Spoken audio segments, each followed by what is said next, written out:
നിന്റെ ഭാര്യ എന്താകത്ത് പ്രസവിക്കാൻ കിടക്കുന്നുണ്ട്. അങ്ങനെ തേരാപ്പര നടക്കെ. എടാ എന്താടാ? ഞാൻ സാറിനെ വിളിച്ചു, പുള്ളി ഫോൺ എടുത്തില്ല. നമുക്ക് ഹോസ്പിറ്റലിലേക്ക് പോയി നോക്കിയാലോ? ഞാൻ ഓൾറെഡി സാറിനോട് ചോദിച്ചാണല്ലോ, പുള്ളിയല്ലേ വരണ്ടെന്ന് പറഞ്ഞത്. ഇതിപ്പോൾ ഇവിടെ നിന്നിട്ട് ഒരു സമാധാനം കിട്ടുന്നില്ല. ടെൻഷൻ അടിച്ചിട്ട് അങ്ങ് നിൽക്കാനേ വയ്യ. സത്യം പറ, നീ അവൾ എന്താണ് ചെയ്യുന്നത്? എടാ ഒരുമാതിരി അനാവശ്യം പറയല്ലേ. എടാ ഞാൻ അവളുടെ അടുത്തേക്ക് പോയിട്ടോളൂ, അപ്പോഴേക്കും അവൾ ബോധം കിട്ടുന്നുണ്ടാ. അല്ല, ഞാൻ ഈ തമാശനൊക്കെ പറയുന്നിട്ടുള്ളൂ. നോക്കി ഗർഭുണ്ടാക്കുന്ന ജാതിന്നൊക്കെ ആദ്യമായിട്ട് തന്നെ കാണും. എങ്ങനെ എടാ എനിക്ക് വായതൊന്ന് വിളിച്ചു പറയല്ലേ. ഹോസ്പിറ്റലിൽ നിന്ന് കൃഷ്ണ സാറ് വരുമ്പോൾ ഇവിടെ എന്താ സംഭവിക്കാൻ പോകുന്നതെന്ന് എനിക്ക് അറിയില്ല. നീ ഇവിടുന്ന് മായനെ കൊണ്ടുപോകുന്ന സമയത്ത് കണ്ടതാണല്ലോ അങ്ങനെ ചൂടായത്. ഓർമ്മിപ്പിക്കില്ല പൊന്നെ. അതാണ്. എടാ എൻ്റെ ദേഹം മൊത്തം തളരുന്ന പോലെ. എനിക്ക് കുറച്ച് നാരങ്ങ വെള്ളം കിട്ടുമോ? നാരങ്ങ വെള്ളം നിനക്ക് ഞാൻ വാങ്ങിച്ചോണ്ട് തരാം കേട്ടാ. മാറിക്കടാ അങ്ങോട്ട്. നാരങ്ങ വെള്ളം. ഈശ്വരാ, പെണ്ണ് കേസിലെങ്ങനെ വീട്ടിൽ പോക്കിയ അച്ഛൻ എന്നെ തല്ലി കൊല്ലും.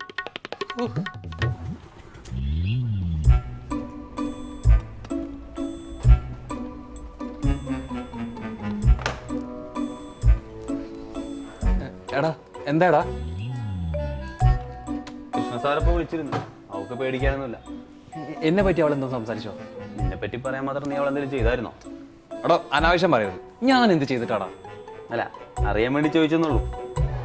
എടാ നീയെങ്കിലും ഒന്ന് എന്നെ വിശ്വസിക്കും. എടാ അവൾ കൃഷ്ണ സാറിൻ്റെ റൂമിൽ നിന്ന് പുറത്തേക്ക് ഇറങ്ങി വരുന്നത് ഞാൻ കണ്ടിരുന്നു. അവർ തമ്മിൽ എന്താ സംസാരിച്ചെന്ന് അറിയാൻ വേണ്ടിയിട്ട് ഞാൻ അവളെ എടുത്ത് വരുന്നു പോയി. അവളെടുത്ത് എത്തുമ്പോഴേക്കും അവൾ ബോധം കിട്ടു വീണടാ. എന്തോ ഇതിന് നിനക്ക് ഒരു പങ്കുമില്ലെന്ന് പറയുമ്പോൾ എനിക്ക് അങ്ങോട്ട് വിശ്വസിക്കാൻ പറ്റുന്നില്ല. നീ ഒന്ന് എന്നെ വിശ്വസിക്കും പ്ലീസ്. നിന്നെ എങ്ങനെ വിശ്വസിക്കാനാടാ?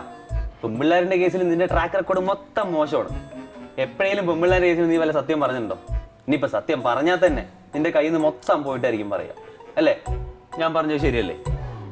അത് പിന്നെ നീ ഇങ്ങനെ മൊത്തത്തിലെല്ലാം കൂടി പറഞ്ഞത് ശരിയല്ല. മൊത്തത്തിൽ അല്ലാതെ പറഞ്ഞാൽ ശരിയാവോ?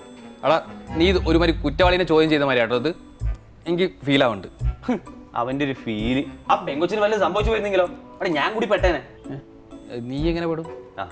പോലീസ് നിന്നെ പൊക്കുമ്പോൾ നീ എൻ്റെ പേര് കൂടി പറയില്ലേ? അത് പിന്നെ ഏത് പിന്നെ? അല്ല ചിലപ്പോൾ ഞാൻ പറഞ്ഞു പോവുമായിരിക്കും. അതാ ഞാൻ പറഞ്ഞത്. എടാ ഇനിയിപ്പോൾ എന്താ ചെയ്യുക? ഇനിയിപ്പോൾ നീ ഒന്നും ചെയ്യണ്ട, മിണ്ടാതെ അങ്ങ് ഇരുന്നാ മതി.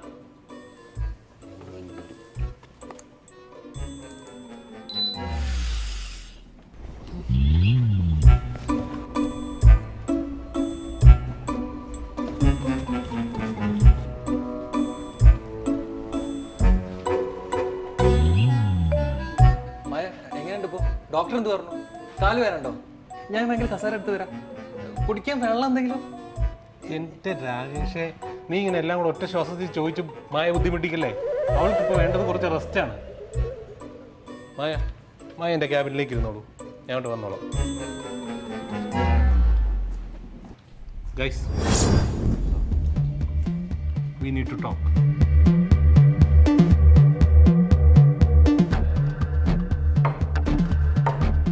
ഇന്നിവിടെ സംഭവിച്ചതിൻ്റെ സീരിയസ്നെസ് നിങ്ങൾക്ക് ആർക്കെങ്കിലും മനസ്സിലാവുന്നുണ്ടോ?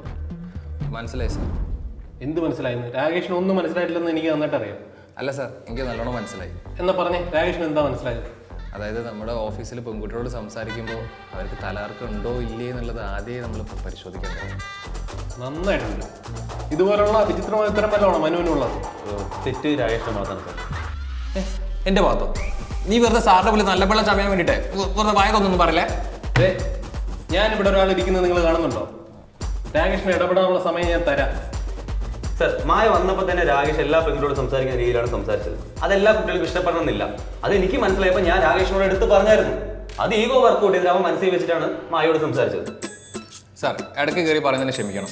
ഈ ഈഗോ ഹേർട്ടായി എന്നൊക്കെ പറയുന്നത് വ്യക്തിപരമായുള്ള ആരോപണങ്ങളാണ്. ഇത് കേട്ടോണ്ടിരിക്കാൻ എനിക്ക് ബുദ്ധിമുട്ടുണ്ട് സാർ. മനു പറഞ്ഞാൽ എന്തെങ്കിലും വസ്തുതാപരമായി തെറ്റുണ്ടെങ്കിൽ രാകേഷിന് ഉറപ്പായിട്ടും പറയാം. സാർ മനു പറഞ്ഞാൽ വസ്തുതപരമായിട്ട് തെറ്റുണ്ടോ ഇല്ലയോ എന്ന് എനിക്കറിയില്ല. പക്ഷേ ഓഫീസിൽ എല്ലാവരോടും സംസാരിക്കുന്ന രീതിയിലാണ് ഞാൻ മായോട് സംസാരിച്ചത്. അത് ആ കുട്ടി ഏത് രീതിയിൽ എടുത്തിട്ടുണ്ടെന്ന് എനിക്കറിയില്ല സാർ. എന്തായാലും എടുത്തത് നല്ല രീതിക്കല്ല, അതുകൊണ്ടാണല്ലോ കുട്ടി തലയിറങ്ങി വീണത്. സാർ ഞാൻ കാരണമാണ് മായ തല ഇറങ്ങി വീണെന്ന് സാറിനോട് പറഞ്ഞോ? അങ്ങനെ പറഞ്ഞില്ല, പക്ഷെ മായക്കൊരു പാനിക് അറ്റാക്ക് ആണ് വന്നതെന്ന് ഡോക്ടർ പറഞ്ഞു. പിന്നെ മനു പറഞ്ഞ കാര്യങ്ങൾ കൂട്ടിച്ചേർത്ത് വായിക്കുമ്പോൾ രാകേഷാണ് കുറ്റക്കാരനെന്ന് നമുക്ക് മനസ്സിലാക്കാമല്ലോ. സാർ വെറുതെ ഊഹങ്ങൾ വെച്ച് വേറെ ഒന്നും പറയില്ല സാർ, പ്ലീസ്. അങ്ങനെ ഊഹങ്ങൾ വെച്ച് സംസാരിക്കുന്ന ആളൊന്നും അല്ല ഞാൻ. ഇവിടെ വീട്ടിൽ പോവാന്ന് പറഞ്ഞിട്ട് ഓഫീസിലേക്ക് വന്ന ആളാണ് മായ. പിന്നെ ഏതോ റൂംമേറ്റ് കൊണ്ടാക്കുമെന്നും പറഞ്ഞു. മനു ആണല്ലേ മായക്ക് ഹോസ്റ്റൽ അറേഞ്ച് ചെയ്ത് കൊടുത്തു? അതെ സാർ, ഇവൻ തന്നെയാണ്. Good job. Thank you sir. നമ്മുടെ ഓഫീസിലെ വർക്കിംഗ് അറ്റ്മോസ്ഫിയർ എങ്ങനെയായിരിക്കും എന്നുള്ളതിനെ കുറിച്ച് മായയ്ക്ക് നല്ല ടെൻഷൻ ഉണ്ടായിരുന്നു. സ്ത്രീകളില്ലാത്തൊരു സ്ഥാപനം വേണ്ടേ. പക്ഷെ മനു ചെയ്ത പ്രവൃത്തി വെച്ച് നമ്മൾ മായയുടെ കാര്യത്തിൽ അത്ര ശ്രദ്ധ പുലർത്തുന്നുണ്ടെന്ന് മായയ്ക്ക് മനസ്സിലായി. നിലവിലെ രാകേഷിനെ കുറിച്ച് മായ പ്രത്യേകിച്ചൊന്നും പറഞ്ഞില്ല. അതുകൊണ്ടാണ് നമ്മളിപ്പോൾ ഇവിടെ നിന്ന് സംസാരിക്കുന്നത്. ഇല്ലെങ്കിൽ ടെർമിനേഷൻ ലെറ്റർ അയച്ചതിന് ശേഷമേ നമ്മളിങ്ങനെ ഇരുന്ന് സംസാരിക്കുള്ളൂ. മനസ്സിലായോ? മനസ്സിലായി സാർ.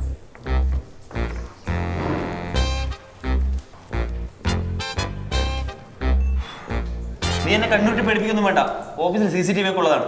നിന്നെ രക്ഷിക്കാൻ വേണ്ടി എന്തെങ്കിലും പറഞ്ഞിട്ട് വേണം അവസാനം സാറ് കണ്ടുപിടിച്ചിട്ട് നിന്റെ കൂടെ ഞാൻ ഇറങ്ങിട്ട് വരാം. മനസ്സിലായോ? കൊള്ളാടാ. ഏ നല്ല ആത്മാർത്ഥ സുഹൃത്തല്ലേ. കൊള്ളാം. Keep it up.